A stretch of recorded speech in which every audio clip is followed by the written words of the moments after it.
Sean Avery, thanks so much for being here. Thanks for having me. Congratulations on your first book. Thank you. Thank you. What was the process like writing it?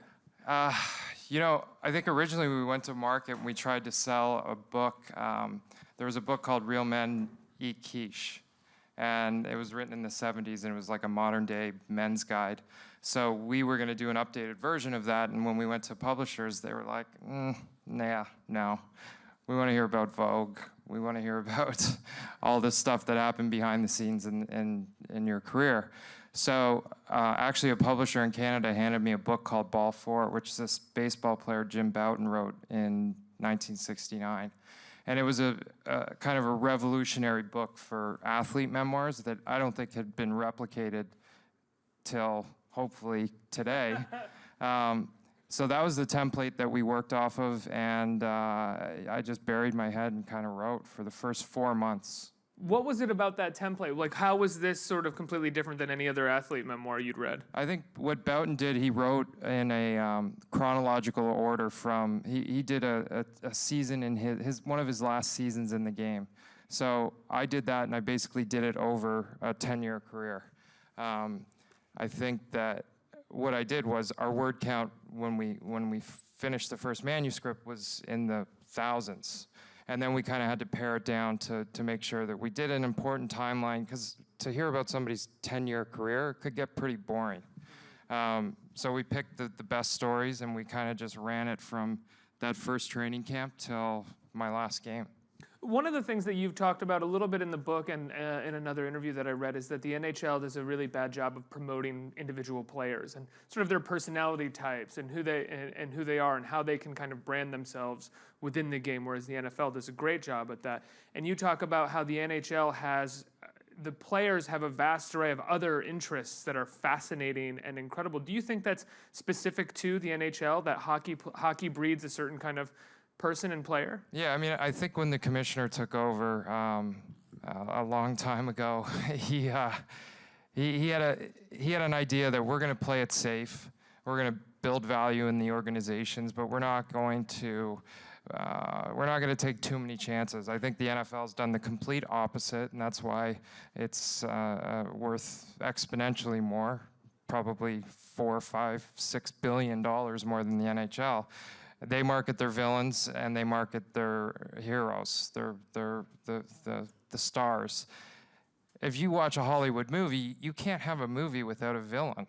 It just doesn't really work unless, I mean, even in a dog story, there's a villain. Somebody's trying to steal the dog and adopt the dog, and the NHL doesn't really do that. They see that their stars are Ovechkin, Crosby, and it's Ovechkin versus Crosby for the 77th time in their career. And you know, there's players in the NHL that are super interesting guys that are classically trained piano players that you never hear about, speak 5 languages. Really interesting cats that, like, you know, they don't really tell those stories. Well, I asked that question because you clearly had other interests as well outside of being a professional hockey player. Clearly that was your dream since you were a little kid. You worked your ass off to get there. But at a certain point, you start interning at Vogue. You know, you want to write a book. You want to be an actor. When did you start wanting to be outside of a hockey player, a sort of well-rounded person interested in different aspects of the world? Yeah, I mean, I think my first run, when I first got to Detroit, I was this Canadian guy that, like, I still drove over to Windsor so that I could eat Swiss chalet and do Canadian things. And then I got traded. More about what Canadian things are. Outside of poutine and Swiss chalet. Like, well, I'm not really sure. I mean, you're already playing hockey. Yeah, like, I mean, you eat Canadian things and then you drink beer and watch hockey. I did the eating and I just didn't watch the hockey. And I didn't drink that much beer. So I went from Detroit and then I went to LA. And when I got to LA, it kind of opened up. I was in the mecca of the entertainment world, certainly film and television. And I was just kind of interested in stuff. Obviously I was attracted. It was always like, where are the pretty girls? Yeah. One, that was the first kind of thing that was drawing me into an area. And then as I got older, I just started to, I was never closed-minded about things. I was never afraid to kind of learn about different industries because I wasn't embarrassed about not knowing anything because I'd done something for so long that I was proud of. So because I hadn't been to Paris or I didn't know that Karl Lagerfeld was a designer, I didn't care. And I wanted to learn more about it, and that was kind of how it was born. Did also having kind of mastered one thing give you the confidence that you could master many other things? If Definitely. You put your head to the, you thought about it? Definitely. I mean, I think what people don't understand about athletes is like they're extremely talented humans. Yeah. They are superhuman in the sense of we put them on this pedestal, but their work ethic is through the roof. It's not like a regular person. Every great athlete that I've ever known was impressive at anything that they kind of started doing. Yeah, yeah. You know, I mean, specifically athletics, but anything else that given some time, you would can be like, how did you pick this up this quickly? Yeah, like Tony Romo's an interesting example right now. The guy went from the football field last year to now he's commentating for CBS, I think. That's not an easy transition. You're going from, there's so many intricacies of being on television, live television, where you're actually the one talking about the game and explaining the story. And this guy just rolled right into it, and he's doing an amazing job. Not many people can do that. Yeah. And you're rolling into acting as well, right? Yeah, I mean, I think a friend of mine put me on a movie like 16 months ago, and when I was on the train ride home, I was just kind of thinking to myself, there is nothing that I have felt similar to, you know, beating the crap out of another man at center ice in the most famous arena in the history of arenas in America than when you're standing on a movie set and all of a sudden there's 300 people in the street and the director says action and the energy just goes from instantly, it's like a beam of energy that goes onto the 2 or 3 people in the scene. And I'm like, you know, I'm chasing that high. I'm chasing the high that I had when I was playing. And I think that's the problem with athletes transitioning now is you can't chase that high. You can't go into a regular job, which we were allowed to do, and say to your coworker, I don't really like how you're playing today, or you're not really working, so God, I wish you could. Put your computer down, we're gonna kick the shit out of each other. Well, maybe that part I don't wish. But the earlier part, well, yeah, it sounds. Yeah. Or whatever aggression form that you have to get out of you. So for athletes to go into the regular world, it's difficult. Well, especially an athlete whose specific role was agitating. You weren't necessarily, you know, you weren't like a sprinter or something. You were actually there to piss people off and take aggression out on other people. Yeah, definitely. I wasn't thinking about sprinters, but I couldn't think of football players, you know. Yeah. There's still that competitive juice that you know you have to be careful about in the regular world. Have you had issue being careful with that in the regular world? Yeah, I mean I every day it's like you go into the Vogue office and like smash a printer and we're like, get up now. No, no, that was one place I didn't mess around. It's more of a regular day occurrence where you have to constantly check yourself. You know, you have to keep your emotions in check. It's not something you can't walk down the street and just let loose. Although I have a few times, but I try and keep that to like once every 4 or 5 years. Well, I wonder about that. I mean, especially for someone whose role was agitating on the ice and fighting at times, and you know, making that a huge part of your personality because that is then your career. How do you then remove that from your personality? Well, retire. I think that you have to find that thing that gets the juices flowing, and me doing that movie for the first time was the thing that that was like a switch for me.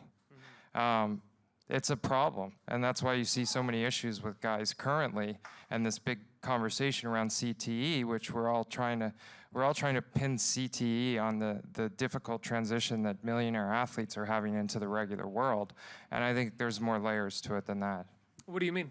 I mean, I think that CTE is something that you get in your brain from traumatic a constant traumatic TBIs or like collisions, repetitive nature of it. What happens when you get into the real world is like, you have all this money for this short amount of time. You have people wearing your name on the back of your jersey. You have teams, more importantly, saying to you, you have to think a certain way for this amount of time. As long as we're paying you, you're going to think a certain way, you're going to act a certain way. And then you wake up one day and they say, thanks for the service, we don't need you anymore.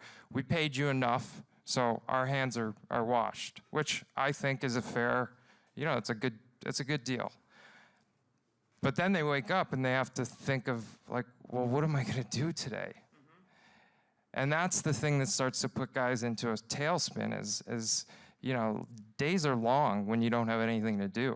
Days are even longer when you don't have the thing that fueled you of walking down the street and having people yell your name or recognize you or celebrate you. Or even that set goal that you had since you were 6 or 7 years old to practice, work hard, and become a professional athlete. And then when you got that, you still had to practice and work hard to maintain your place. Yeah, there's the vulnerability when you're done playing is through the roof.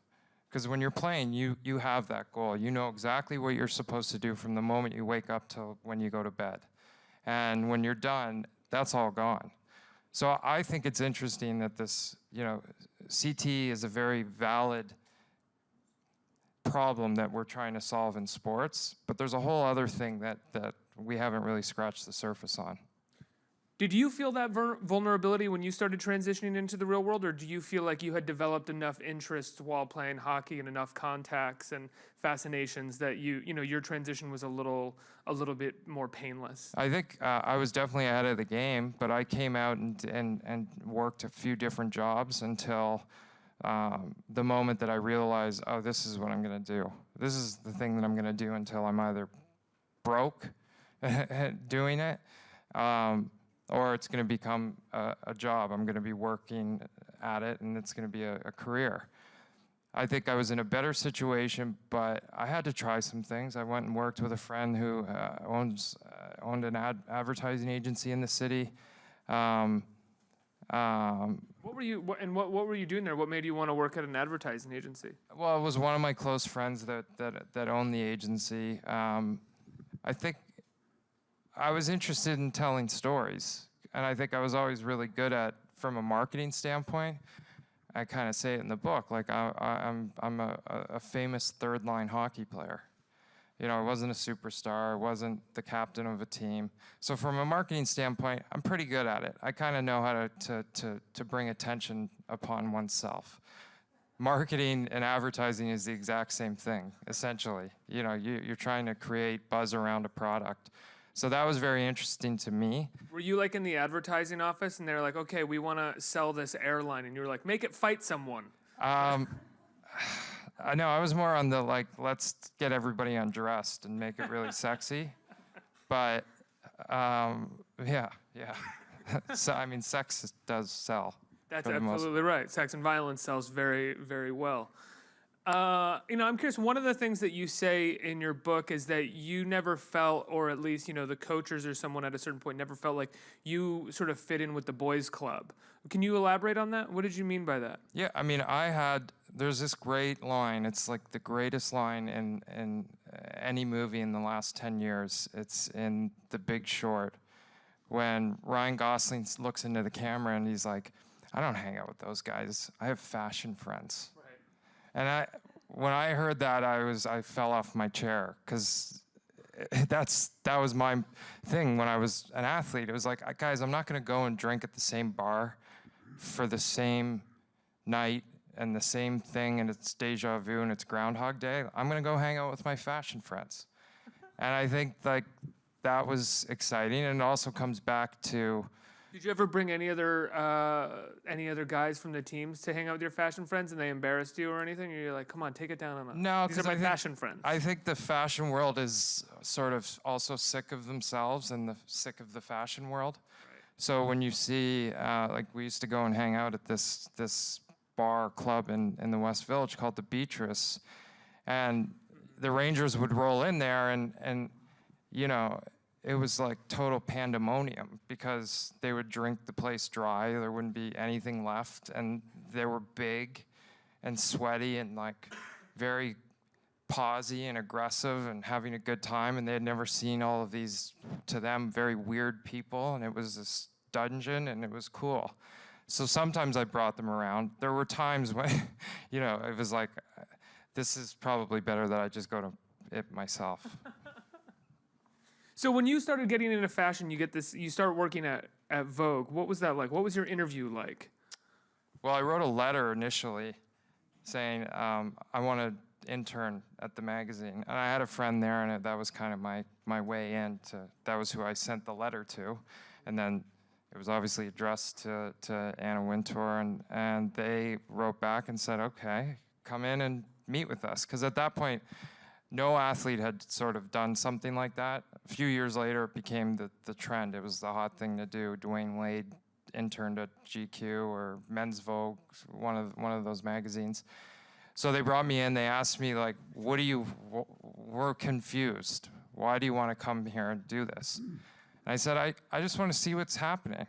Like, I'm interested in understanding the business part of this and what makes this place tick, because it looks amazing when I open the magazine and see these beautiful stories and pictures, but there was more to it. Obviously, I also wanted to find the pretty girls. That was an easy way to do it. Like, just drop yourself in the mecca of pretty girls. And I imagine that you were the only intern who would actually be able to get with the models at Vogue. Every other intern is like, I'm sorry, what kind of coffee did you want? yeah, or they sexually didn't like the models. Oh yes, that too. Which was part, you know. Right. My peers, my male peers stood out. Yeah, it was kind of the ratio situation was in my favor for sure. Now, I'm sorry. Forgive me for forgetting the timeline, but you also, you did an ad for marriage equality, and I'm wondering if that was pre or post having interned at Vogue. That was post. That was post. Post, yeah. Was it was your experience at Vogue something that sort of opened you up to the LGBTQ community? Had you already been around it, and was marriage equality something that was sort of already a passionate thing for you? Yeah, I mean, growing up in Canada, I had never met a gay person, or nobody had told me that they were gay. So when I moved to LA, I ended up just by chance moving and living in Laurel Canyon, because at that point I was a big fan of the 70s music scene, and I was sort of trying to replicate like Crosby, like Stills, Eagles, Nash and Young, and live in Laurel Canyon. It was this weird thing I was riding. It's also very Canadian of you to go for Crosby, Stills. Yeah, well, and Joni Mitchell and Neil. Yeah, so I moved to Laurel Canyon, which is essentially in West Hollywood, which is the one of the gayest cities in America. So I started to. I had gay friends all of a sudden, and there was nothing that they were gay, but I didn't, there was nothing really different about them, because we sort of liked the same thing. I was interested in art and music and fashion, and then I moved to New York. I got traded to New York, and I moved to Chelsea, and I didn't know Chelsea was, I was sort of in the clouds at that point, and Chelsea's also very gay. So arguably gayer than maybe West Hollywood. A little bit gayer, yeah.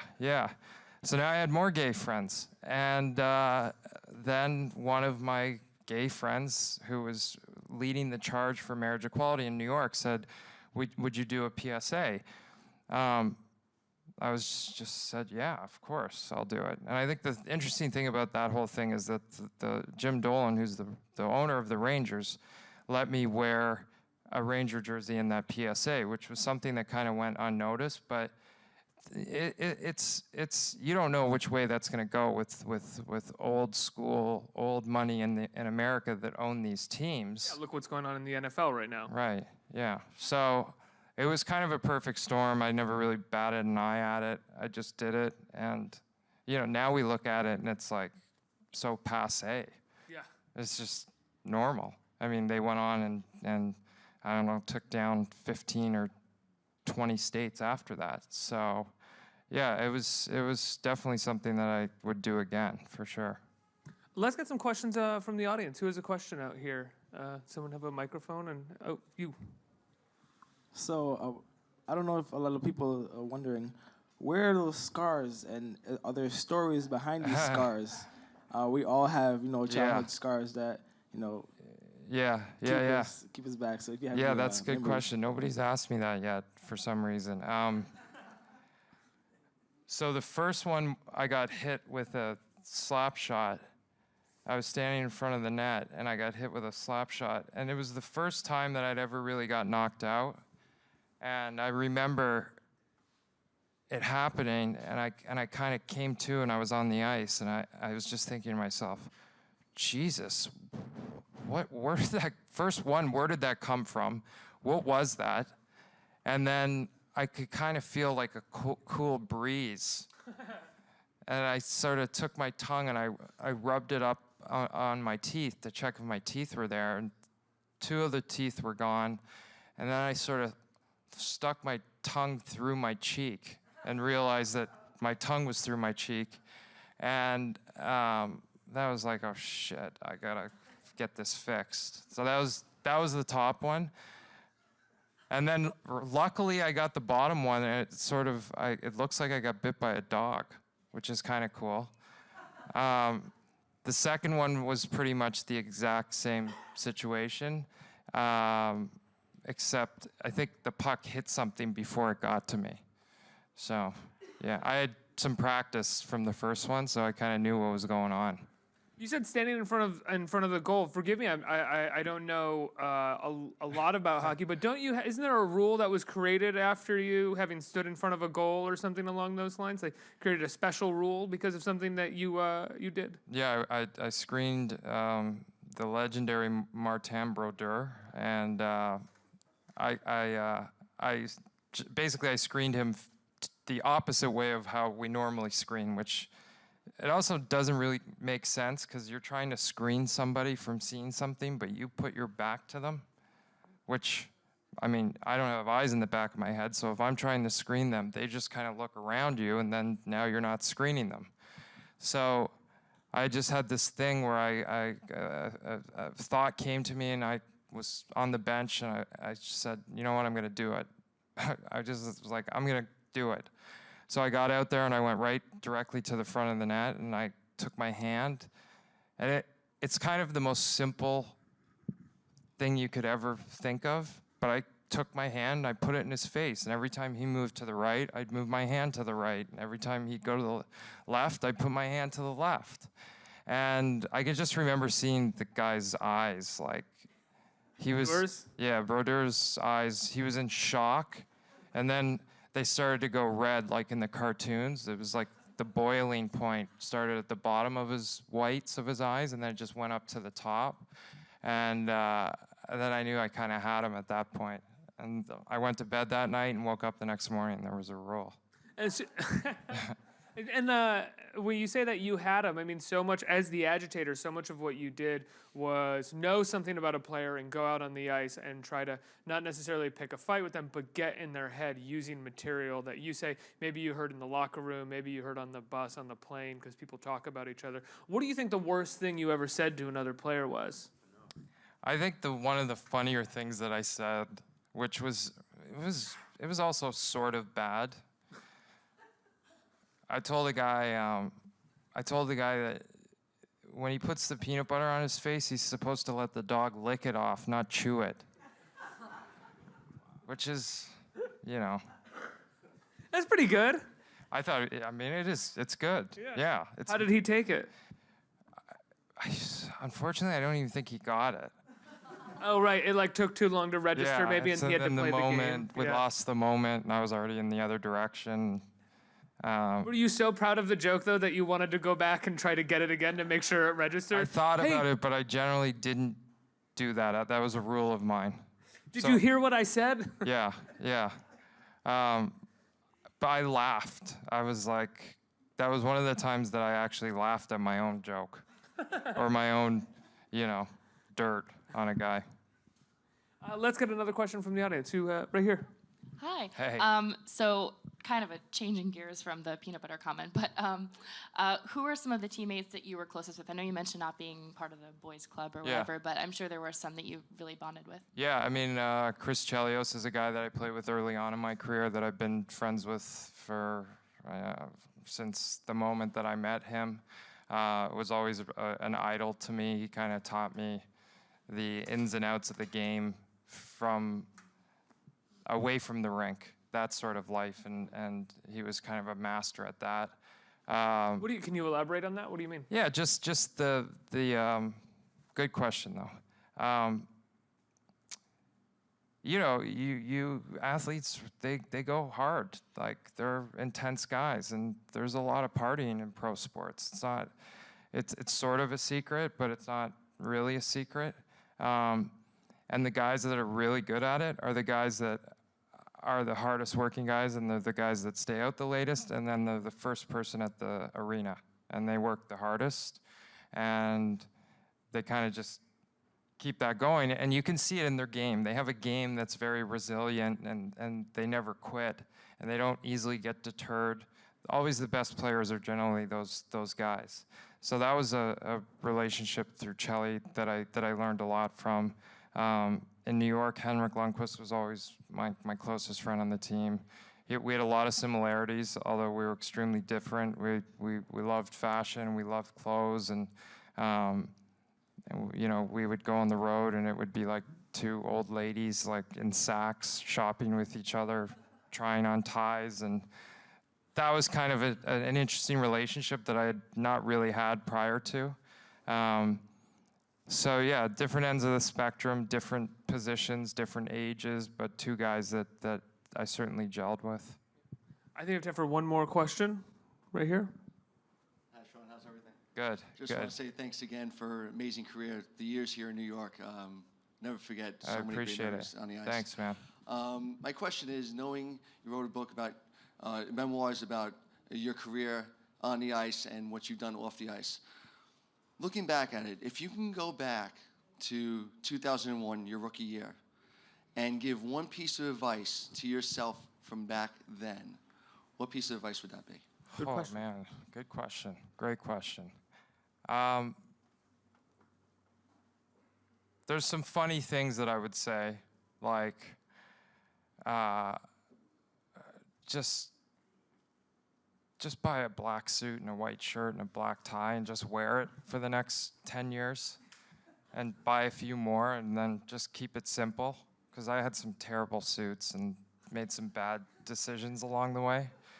But you were interested in fashion. Yeah, I was experimenting, you know. It was there was different trends that had come and gone, like skinny ties and all sorts of stuff. Frosted tips. Frosted tips. That was pre NHL days. I went through it though.